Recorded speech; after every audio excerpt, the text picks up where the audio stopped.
5 months after the vehicle that Murray Dickson was riding in was pushed off of the world's most dangerous road, and yes, it was pushed off, which I will explain later. Reverend Jim Palmer, a U.S. missionary, was in La Paz and decided he needed to have his shoes polished. Jim stopped in front of one of the young indigenous shoeshine boys who was an amputee. The poor, illiterate shoeshine boy, in a rare attempt at conversation, said, quote, "Where is the man with the big feet?" Not tumbling immediately to his reference, I must have looked a little puzzled as he reached deep into his kit for various polishes. It was then I realized that he was referring to Murray Dickson. Who else would have provided a poor, illiterate shoeshine boy with special polish to enable him to take pride in a special shine for cordovan shoes?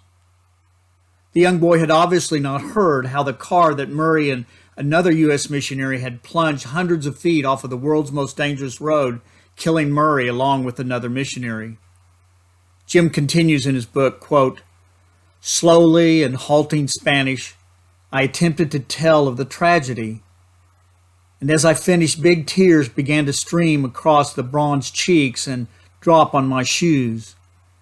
Then with a look of reverence and awe that I have never beheld before or since, stumbling words spoken in anguished sincerity gushed forth from the young boy. He was a good friend. He was a good pastor and teacher.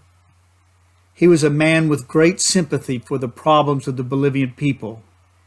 He was a Christian gentleman," unquote. Jim continued, "There was no mistaking the intent of this humble and heart-stirring praise. The shoeshine boy had lost a friend.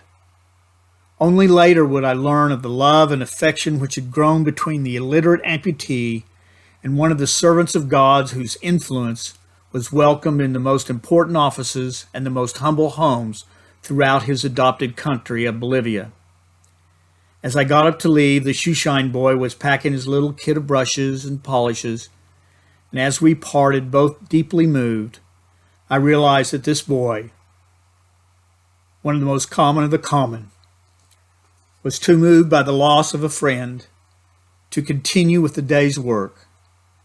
And I last saw him that day with his kit over his shoulder, crutch in one hand, customer's chair in the other, headed up the street toward his home."